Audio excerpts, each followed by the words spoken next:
ඔන්න අද අපි මේ වීඩියෝ එකෙන් බලන්න යන්නේ භාග දෙකක් ගුණ කරන්නේ කොහොමද කියලා. මම මෙතන පූර්ණ සංඛ්‍යා භාග සමග මිශ්‍ර සංඛ්‍යා විෂම භාග කවලමට භාග ගුණිතය සඳහා ගැටලු කිහිපයක් ලියලා තියෙනවා. එතකොට භාග ගුණ කිරීමේදී හරයක් සමාන කරගත යුතු නැහැ. භාග එකතු කරනකොට අඩු කරනකොට විතරයි අපි හරය සමාන කරන්නේ.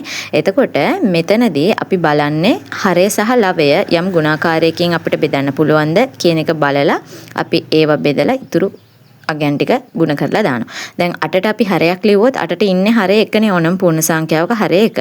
මෙතන මට 8ට 1යි මෙතන 8ට 1යි. මොකද මම කළේ දෙන්නම 8ෙන් බෙදුවා. මට වෙන බෙදෙන කවුරුත් නැති නිසා එක් වරක් 3 3යි හරය එක් වරක් 1 1යි. එහෙනම් 3 බෙදීම 1යි කියන්නේ 3යි කියලා මම ලිව්වා. දැන් ඊළඟට දෙවෙනි ගානේ මම බලනවා 2 සහ 5 කියන කාත් එක්කද 8 සුළු කරන්න පුළුවන්. 2ට 2 ගොඩවල් 1යි 8ට 2 ගොඩවල් 4යි කියලා මේ විදිහට සුළු කරන්න පුළුවන්. ඊට පස්සේ මට පේනවා 5ට 5 ගොඩවල් 1යි 5ට 5 ගොඩවල් 1යි කියලා 5 සහ 5 සුළු කරන්න පුළුවන්. දැන් ගුණ කරන්න 1 වරක් 1 1යි 1 වරක් 4 4යි. හරි. ඊළඟට මේ ගානේ බලන්නකෝ 2 සහ 12 සුළු කරන්න පුළුවන් 2 සහ 12 පුළුවන්. එහෙනම් ඔන්න සුළු වෙන විදිහට මේ විදිහට සුළු කළා. එහෙනම් ආයෙම කවුරුත් නැහැ 3 වරක් 3 9 1 වරක් 1 1යි. මේකේ 11 ඉන්නව පේනවා. ඉර උඩ ඉන්න එක්කෙනෙක්ට ඉර යට ඉන්න එක්කෙනෙක් හොයාගන්න යම් ගුණාකාරයකට සුළු කරන්න පුළුවන්. එන එක බෙදීම 1යි කියන්නේ 1යි. හරි. එතකොට එතන තියෙන අගයක්ම විය යුතු නැත. කොහොම හරි හරය එක්කෙනෙක් එක්ක ලව එක්කෙනෙක් යම් ගුණාකාරයකින් බෙදන්න හොයාගන්න. මිශ්‍ර සංඛ්‍යාවක් දුන්නාම මෙයා විෂම භාගයක් කරන්න. 8 වරක් 2 16යි 1යි 17යි 8ෙන් 17. එහෙනම් ගුණ කිරීම 7ෙන් 8. දැන් මට පේනවා 8ට 8 ගොඩවල් 1යි 8ට 8 ගොඩවල් 1යි කියලා කපන්න පුළුවන්. දැන් 7යි 17යි කැපෙන්නේ නැහනේ. එහෙනම් ඉතිරි ටික ගුණ කරලා ලියන්න. මේක විෂම භාගයක්. කැතයිනේ මෙහෙම තියන්නේ නැහැ. එහෙනම් 17 බෙදන්න 7ට. එහෙනම් මට එනවා ඉතුරු 3යිනේ මෙතන. හරි. එහෙනම් මොකද වෙන්න ඕන? එහෙනම් 17ට 7 ගොඩවල් 2යි. හරයට හරය දැම්මා. ඉතිරි ගාන ලවයට දැම්මා. 2යි 7ෙන් 3යි. දැන් කවුරුම හරි එක්කෙනෙක් හරි විෂම භාගයක් ඉන්නවනම් මිශ්‍ර සංඛ්‍යාවක් ඉන්නවනම් විෂම භාගයක් කරන්න. හරි 1 වරක් 4 4යි 3යි 7යි නා 4ෙන් 7යි. මේ බලන්න 7ට 7 කැපුණා. මේ දෙන්න දෙකෙන් බෙදෙනවා. ඔන්න ඔය විදිහට බෙදුවා. 1 වරක් 1 1යි 1 වරක් 2 2යි. හරිද? දැන් බලන්න මිශ්‍ර සංඛ්‍යා දෙකක්. එහෙනම් පළවෙනි පියවර මොකද්ද? දෙකම විෂම භාග කරනවා. ඊට පස්සේ හරය ලවයේ සුළු වෙන අය සුළු කරනවා. යම් ගුණාකාරයකින් සුළු වෙනවා නම් ඊට පස්සේ ගුණ කරලා උත්තරේ දානවා. එතකොට හරය හරයෙන් ගුණ කරලා ලවයේ ලවයෙන් ගුණ කරලා සාමාන්‍ය විදියට උත්තරයක් ගන්න. හරි. ඔන්න මම මේ විදියට සුළු කළා. එහෙනම් දැන් එනවා 1 වරක් 5 5යි 1 වරක් 13 13යි. මෙහෙම තියන්නේ නැහැ විෂම භාගයක් නිසා. එහෙනම් 13ට 5 ගොඩවල් 2යිනේ ගන්න පුළුවන්. අපිට ඉතිරි 3ක් යනවනේ. එහෙනම් ලියන්නේ කොහොමද? 2යි හරය හරයට ලිව්ව 5යි ඉතුරු 3යි. හරි. දැන් මෙතන එහෙනම් මේක නිකම්ම සුළු කරන්න. හරිද? හරස් අතට බලන්න. උඩ පහළ බලන්න. එහෙනම් 8ට 1යි 16ට 8 ගොඩවල් 2යි. 9ත් එක සුළු වෙන්නේ නැහැ 11 දෙක සුළු වෙන්නේත් නැහැ. එහෙනම් ඉතින් ගුණ කරලා දාන්න. 11 වරක් 2 22යි 1 වරක් 9 9යි. මෙහෙම තියන්නේ නැහැ. එහෙනම් 22 බෙදනවා 9ට. හරි. 2 වරක් 9 18යි. 18න් දැන් ඔන්න 22න් 18 කඩු කළාම 4යි. එහෙනම් 2යි 9න් 4යි.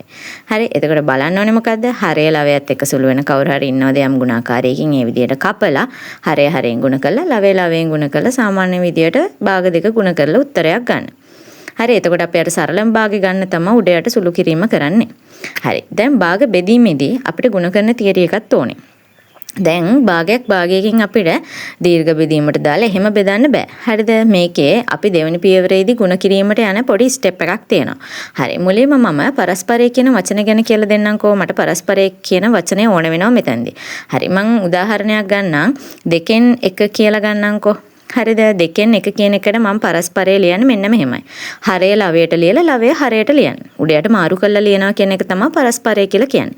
තව උදාහරණයක් ගන්නම් 8න් 7. එහෙනම් 7 8ට ලියලා 8 උඩට ලියන්න. උඩයට මාරු කරලා ලියන එකට අපි පරස්පරය කියලා කියනවා. හරිද? හරි. ඔන්න දැන් භාගයක් ලියනකොට භාගයක් සුළු කරනකොට එහෙනම් පළවෙනි භාගයේ හැමම තියලා බෙදීම ගුණ කිරීමට පරිවර්තනය කරලා දෙවෙනි භාගයේ පරස්පරය ගන්න. උඩට මාරු කළා. හරි. මෙයාට හරය ලියන්න. දැන් සුළු කරනවා නිකන් ගුණ කිරීමේ සුළු කිරීම. හරිද?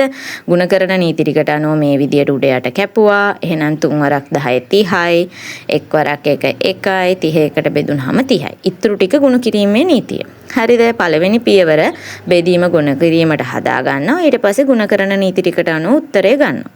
හරි. එහෙනම් 8න් 7යි බෙදීම ගුණ කිරීම කළා. මෙතන 8න් 1යි. එහෙනම් උඩ යට කැපෙන කවුරුත්ම නැහැ. 1 වරක් 7 7යි.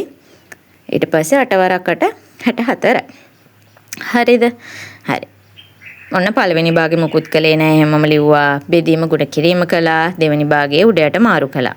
හරි 3ට 1යි 15ට 3 ගොඩවල් 5යි 2ට 1යි 4ට 2 ගොඩවල් 2යි.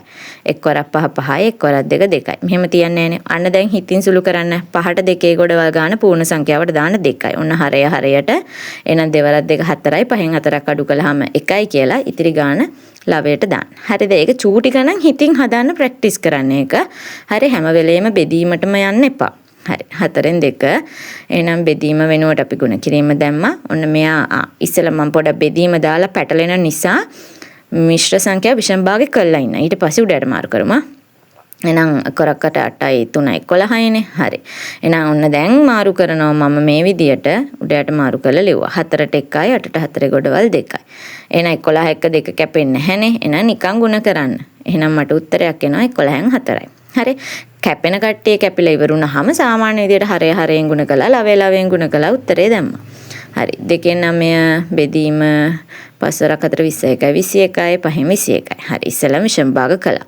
හරි දැන් මොකද කරන්නේ? පළවෙනි භාගෙ ලිව්වා හැමම ගුණ කිරීම කළා. එහෙනම් පරස්පරය ගත්තා. හරි. එහෙනම් බලන්න මේ දෙන්න 3න් කැපෙනවනේ. දැන් එතනින් ඉලක්කමක් වෙන්න ඕනේ නෑ. හොඳේ ඔන්න 3න් කැපෙන නිසා 3න් කපලා ලිව්වා. වෙන කවුරුත් නෑ කැපෙන අය. එහෙනම් 3 වරක් 5 15යි දෙවරක් 7 14යි. මේකේ හිතින් දාන්න 15ට 14 ගොඩවල් 1යි. හරය හරයට දැම්මා. එහෙනම් 15න් 14ක් ගියාම ඉතිරි 1යි. එහෙනම් 1යි 14න් 1යි. හරි එහෙනම් 5 වරක් 3 15යි 2යි 17යි බෙදීම 3න් 2 තියෙනවා. හරි. දැන් ඔන්න පරස්පරය ගන්න පියවර ගුණ කිරීම දැම්මා උඩයට මාරු කළා. මෙතනට 2නේ. 2 මෙතනට උඩට 3. හරි. ඔන්න දැන් උඩයට කැපෙන අය බැලුවා 3ට 3යි 3ට 3යි කැපෙනවා වෙන කවුරුත් නැහැ. හරි. එහෙනම් හරය 2 ලවේ 17. එහෙනම් දැන් 17 දෙකට බෙදන්න. හිතින් බෙදන්න 17ට 2 ගොඩවල් 8යි. එහෙනම් හරය දැම්ම හරයට. ඉතිරි 1යිනේ. ඉතිරි 1 ඊට උඩට දැම්මා. හරිද? හරි 10න් 7. ගුණ කිරීම උඩයට මාරු කළා. එහෙනම් 7ට 1යි 7ට 1යි කැපුණා 10ට 1යි 10ට 1යි කැපුණා. එක්වරක් 1 1යි එක්වරක් 1 1යි 1 1න් බෙදුනහම 1යි. හරි ඊළඟට 11න් 8 ඔන්න ගුණ කිරීම හරි උඩට 33 වෙන්න එපයි. දෙවෙනි භාගයේ පරස්පරය මේ විදියට ලිව්වා. හරි 11යි 33යි කපන්න ආය 8යි 32යි කපන්න. 8ට 1යි 32ට 8 ගොඩවල් 4යි. එක්වරක් 3 3යි එක්වරක් 4 4යිනේ වෙන්නේ. එහෙනම් ඔන්න 4න් 3යි. එහෙනම් මොකද කළේ? පරස්පරයේ තියරි එක චුට්ටක් බැලුවා. පළවෙනි භාගයේ හැමම තිබ්බා. බෙදීම ගුණ කිරීමට පරිවර්තනය කළා. දෙවෙනි භාගයේ පරස්පරය ගත්තා. ගුණ කිරීමේ නීතියට සුළු කළා. ඔන්න මෙතන තියෙනවා මිශ්‍ර ගැටලු. මොනවද ගුණ කිරීම බෙදීම කවලමේ තියෙනවා. ලියමු. මේ වගේ එකදී බෙදීම ගුණ කිරීම කළා දෙවෙනි භාගයේ පරස්පරය දාලා ඔක්කොම ගුණ කිරීමට ලියන්න. දැන් ඉතින් ඕන එක්කෙනෙක් කපන උඩ ඉන්න ඕන එක්කෙනෙක් එක යට ඉන්න ඕන එක්කෙනෙක් 7ට 7 කැපුවානේ. ඔන්න දැන් 5ට 1යි 10ට 5 ගොඩවල් 2යි. 2ට 2 ගොඩවල් 1යි මෙයාට 2 ගොඩවල් 1යි. හරි දැන් මොකද කරන්නේ? ඉර උඩ ඉන්නෙත් එක ඉර යට ඉන්නෙත් එක. එහෙනම් එක බෙදීම එක කියන්නේ එකම තමයි. මොකද ඉන්න ඔක්කොමලා කැපුණානේ. හරි මේක බලන්න විෂම භාග කරලා එක්වරක් 2 2යි 1යි 3යි. බෙදීම ගුණ කිරීම කළා දෙවෙනි භාගයේ උඩයට මාරු කළා. දැන් ඊළඟට ඉන්න අයට මොකුත් බලපෑමක් කරන්නේ නැහැ. මේක වෙනස් කළා කියලා මේක එහෙම උඩයට මාරු කරන්න යන්නේ නැහැ. දැන් ගුණ සුළු කරන්න. 2යි 2ට 1යි මේ 2ට 1යි 3ට 1යි මේ 3ට 1යි. එහෙනම් අපිට ඉර උඩ ඉතුරු වුණා 4. එක්වරක් 4 4යි ඉර යට එකක් ඉතුරු වුණා. එහෙනම් 4 බෙදීම 1 කියන්නේ 4යි. ඔන්න පළවෙනි භාගෙ ලිව්වා. බෙදීම ගුණ කිරීම කළා. දෙවෙනි භාගයේ උඩයට මාරු කළා. හරි ඊළඟ එක්කෙනා හැමම ලිව්වා. ගුණ කිරීම දැම්මා. මෙයා විෂම භාග කළා මෙතන ලියන්න එක්වරක් 10 10යි 5යි 15යි. දැන් ඉතින් කැමති විදියට උඩ ඕන එක්කෙනෙක්ට යට ඕන එක්කෙනෙක් පේන විදියට කපලා දාන්න තියෙනවා. හරිද? එතකොට මේ 9ට මේ 9 කපන්න පුළුවන්. හරිද? ඊට පස්සේ අපි 10යි 15යි කපමු 5 ගොඩවල් වලින් 5 ගොඩවල් 2යි 5 ගොඩවල් 3යි. මේ දෙකට මේ දෙකේ ගොඩවල් 1යි.